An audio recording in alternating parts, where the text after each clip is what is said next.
Welcome to Detroit. Doesn't matter if you have one ass cheek and 3 toes. I will beat your ass. You can drown them.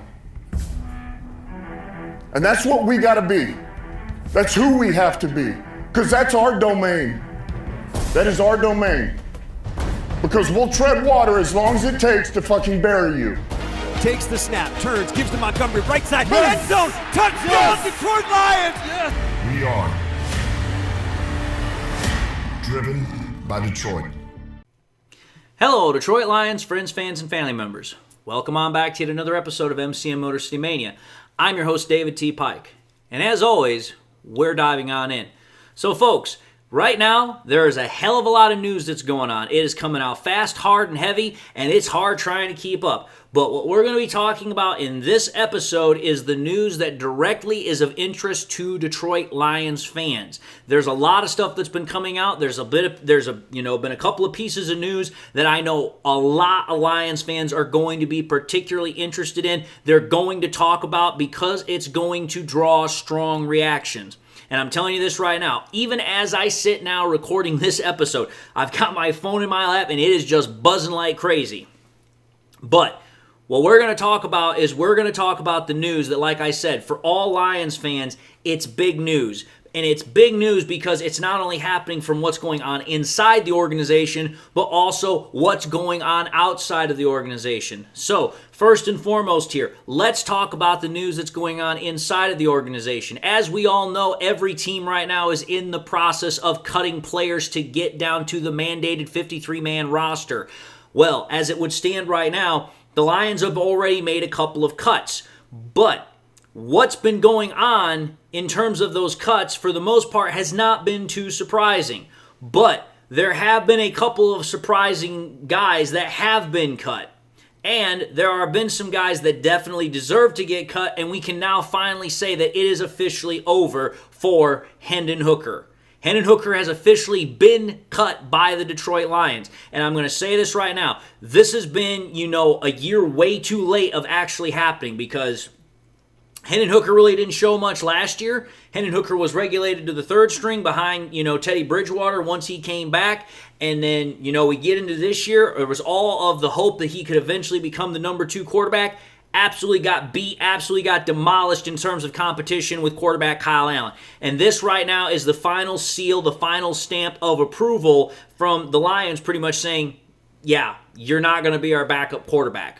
Now, what does that mean in terms of what happens next? Well, there's one thing that we know for certain is going to happen next. Because Hendon Hooker has not accrued 4 years of NFL experience, he is going to go through the waiver wire process. Now, what does that mean for Hendon Hooker? Well, it means 2 things. One, if he clears waivers, the Lions are probably going to try and bring him back. But if he doesn't clear waivers and it goes to somebody that has a higher, waiver claim spot than we do, that means that his contract, his, rights are going to get picked up by that team. Now, I'm going to tell you this right now. Do I think that that's going to happen? Honestly, I don't know, because you honestly have to realistically think about the fact that after everything that has come out this preseason, I don't think there's going to be a lot of teams that are going to want to take a chance on Hooker because of the simple fact of the matter is they're in the process of cutting their team down to the right number that they have to have, which is obviously the 53-man roster.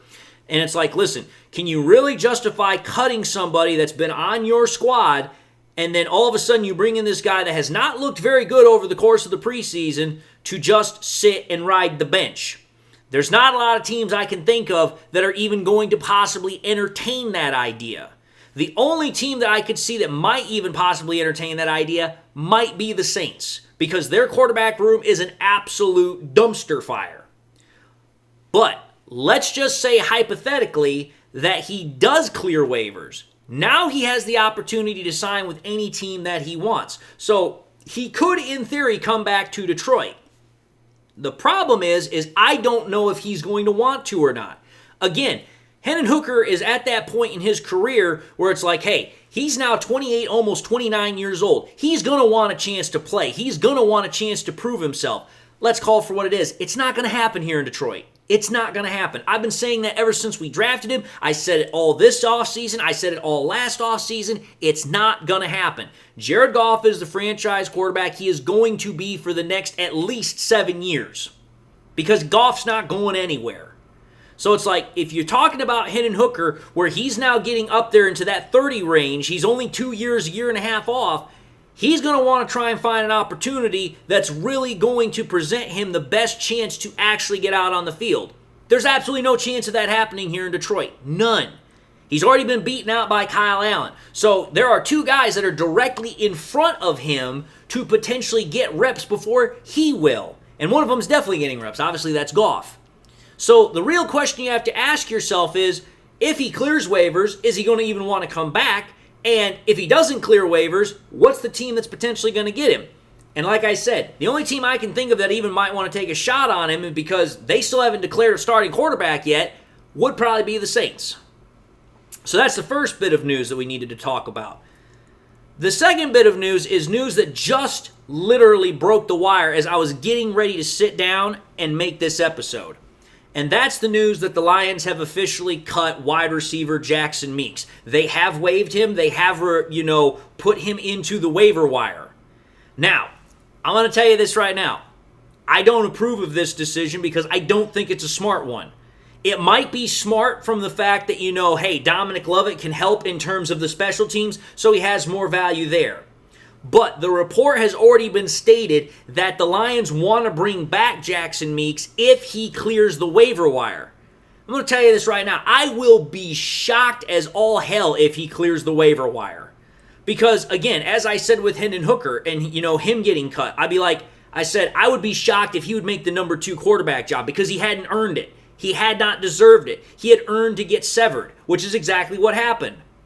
I'm going to say the exact same thing in a reversal of Jackson Meeks. I would be shocked he clears the waiver wire because of the fact that he was literally the best statistical receiver out of all receivers for the entirety of the preseason. Like, he was one of the best, if not the best statistical receiver. For a guy that's a UDFA that showed that much promise, somebody is inevitably going to try and nab him. I don't see how he clears the waiver wire and the Lions get him back. Because in the waiver wire, it's not a matter of what the player wants. Pretty much whatever happens in the waiver wire is based upon who has the higher who has the higher pecking order in the waiver wire claim. So if somebody before the Lions gets a chance to bring him back, then that's it. That's all she wrote. He has to go to that team because they pick up his rights. The only way that this possibly works out is if he clears the waiver wire. And I don't see that happening. Again, I'm going to be honest with you. I thought that the Lions should have cut Dominic Lovett because it's like, listen, between Meeks and Lovett had a much better chance of clearing the waiver wire than Jackson Meeks does, because Lovett had not shown virtually anything in terms of the preseason. So if you're looking for a guy that could potentially help you out on special teams, bring him back, stow him on the practice squad, and then, hey, you know what? If something comes up and you need to elevate him to the game roster for a special team situation, you can do that. But now you're putting a big gamble on potentially getting Jackson Meeks back, and I just don't see how it's going to happen. Again, I'll be shocked if he clears the waiver wire and, the Lions get a chance to bring him back. I just don't see it happening. Because when I see a player like what Jackson Meeks has done over the course of this preseason, I would not risk losing him just because, another player has the ability to do something on special teams where you could have cut that player and then there's a better chance of him clearing the waiver wire, and then you can bring him back, stow him on the practice squad, and in the event of an emergency, you can elevate him to the regular game roster, and then you're good to go. That, to me, makes better sense. Again, I'm not Brad Holmes, but this is one decision that I'm really, kind of scratching my head, and I'm like, this doesn't make any sense at all. Now, that's the news for what has currently been going on inside of the organization. There's been a couple of other, guys that have been cut, such as Anthony Pittman. That one's not really a surprise. One that is kind of a surprise is Dan Skipper also got cut, also got released. That one I'm kind of surprised with because obviously we know how Dan Campbell feels about Dan Skipper, but at the same time we also know that Dan Campbell quite literally said that because of how talented the roster is, guys that they've really liked in the past, they're going to get cut because the talent floor for this roster is just so damn high. So that's what's been currently going on inside of the organization. And again, this is all while I'm recording, and I'm still getting stuff that's coming in on my phone, which currently I'm just going to check really quickly here and see if there's anything of noteworthiness, which currently I'm not seeing anything that's regarding the Lions, so I'm going to put that away. But what is regarded to the Lions in terms of an outside the organization perspective is the news about Trey Hendrickson.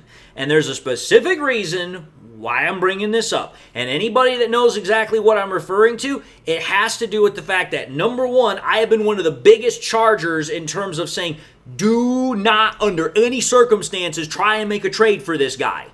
Do not do it. It will absolutely jeopardize and bankrupt the team as far as what you're trying to build for the future. Well, what has officially happened is that Trey Hendrickson and the Bengals, they have officially come to a deal. And I'm going to be honest, I'm kind of surprised at the deal. Not in terms of the compensation that was given, but in terms of the amount of time we're talking about here.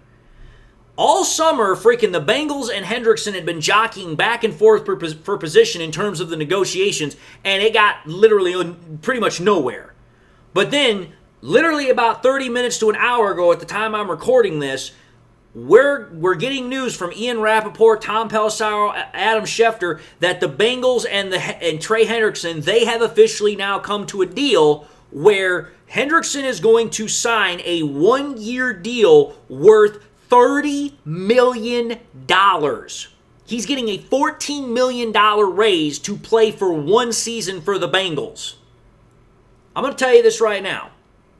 I said it before. I'll say it again now. And when I have the debate with, Derek, and I say this with all due respect because I respect him, I respect his work, I respect his channel, I respect everything about him. There is absolutely no way in hell that Brad Holmes was going to pay Trey Hendrickson $30 million plus. Ain't no way in hell. Because you have to think about it. The Lions would have had to trade a first-round draft pick just to get him, and then they would have had to pay him $30 million at a bare minimum to get him to play. Because think about it. The Bengals are one of the cheapest penny-pinching organizations in the entirety of the NFL. I guarantee you that the only reason that Hendrickson signed is because that was the bare minimum that he was willing to accept from the Bengals after pretty much nothing happened in terms of a trade being finalized or anything else. So that would have meant that the Lions would have had to trade a first-round draft pick, then on top of that pay him at least $30 million just to get him on the field. Dude, that's not worth it. It is not worth it. And I've said it before that it wasn't worth it. But imagine, dude, just imagine that for half a second. Could you imagine having to pay a player $30 million for one season of football? And then you have to go through the entire damn process all over again in what, 6, 7, 8 months? Literally, you're going to have to go through the same process again in 7, 8 months. And it's like, oh, that's right. We still have to deal with, Aiden Hutchinson. We still have to deal with Jahmyr Gibbs, Jamison Williams, Sam Laporta, Jack Campbell. Brian Branch, the whole lot of them. So literally, all the Bengals did is they bought a rent contract just to keep him in town for one more year because they're obviously going all out for trying to go to a Super Bowl. But the problem is that the Bengals roster, it's not built for a Super Bowl. The Bengals roster is literally built just like the Lions roster was back in the early 2010s. All of their money is literally sunk into their superstars, which at this point is 4 players. Joe Burrow, T. Higgins, Jamar Chase, and now Trey Hendrickson. That's their roster because that is where all of their money is going to. They don't have a roster that's built to go to a Super Bowl. Oh yeah, they have a roster that can win. They have a roster that's competitive. But Super Bowl? No. Absolutely not. So the Bengals just in essence paid $30 million to rent Trey Hendrickson for one more year, and it's not going to go anywhere. Could you imagine if Brad Holmes would have made that move? Oh yeah, at first everyone would be like, oh yeah, we got Trey Hendrickson. But then what would have happened would have been the financial fallout of where it's like, oh my God, now we're going to have to potentially see, a player like Brian Branch, Sam Laporta, Jack Campbell, Jahmyr Gibbs, whatever, those types of players, possibly 2 or 3 of them, are going to now have to walk out the door to be able to make room for that kind of a contract. And then think about this on top of that. Not only do you lose those players in being able to bring them back, and you also break the tradition that you have set up over the last couple of years in terms of how you've built your roster and your culture. Now you don't have a first-round draft pick in which you could potentially try and replace them with. So now you're ridiculously, hamstrung in terms of trying to move forward. There's a reason why the first-round draft pick is so valued. It's because that is where you have the best capability of really getting a playmaker. Yeah, you can find those diamonds in the rough, like I've said earlier, that Brad Holmes is really good at doing. But the guys that we have drafted in the first and second rounds, your Jamos, your Jahmyrs, your Jack Campbells, your Aiden Hutchinsons, your Penei Sewells, every single one of them has been a knockout of the park. And the only one that we're not really sure on just yet is Terrion Arnold, And I'm willing to bet you money that this year he's going to absolutely fly off the page and prove that that was once again a great pick by the Lions. Tyleik Williams, it's a little bit too early to figure that out just yet. But Arnold, I absolutely believe it's going to happen. So think about that. The Lions have now gotten a lot of clarification. They have now provided clarification and have gotten clarification on a lot of big questions that a lot of people have been having either, over the last couple of weeks or the last couple of months. Some of it good, some of it bad, and some of it like, whew, we dodged a bullet. That's what this episode is about, because it's like, listen, at this time of the year, before you really start ramping up and getting into the season, you're going to get a lot of answers to questions that people are trying to figure out, okay, what exactly could have potentially been here? And the answer is, had things gone the way that, some Lions fans had wanted with the whole situation with Trey Hendrickson, we'd have been absolutely screwed. The fact that, Hendon Hooker got cut absolutely was expected. The fact that, Jackson Meeks got cut, again, I don't agree with that because I don't see how he clears waivers. I just don't. If he does, I'll absolutely be thankful to the Lord above, and I will be absolutely eternally grateful that he can come back to the Lions. But again, in my opinion, Brad Holmes is kind of playing, Dan Campbell's game here. Dan the Gamble Campbell. That's exactly what he's doing here. This is a massive gamble by letting Jackson Meeks walk out the door. Because you got to hope and pray that he clears waivers and then he comes back to the Detroit Lions. That's just the truth. But anyway, folks, I just wanted to talk about the biggest pieces of information that pertain to the Lions. And again, all of these pieces of information are very clarifying. They're very informative, so I had to talk about it. I know it's late. I know I don't normally push out content this late, but I had to talk about it. But anyway, folks, I'm going to wrap this episode up, and by saying that, I'm going to say thank you all for watching in another episode of MCM Motor City Mania. If you like what you saw, by all means, I highly encourage you all to watch the next episode. Also encourage you all to do this. If you like the content, please subscribe. If you just subscribed and you forgot to do so, or you subscribed in the past and you had not done so yet, please, by all means, also hit that bell notification icon so you guys never miss any more content I push out. Hope you all got something in your life that makes you happy, makes you smile.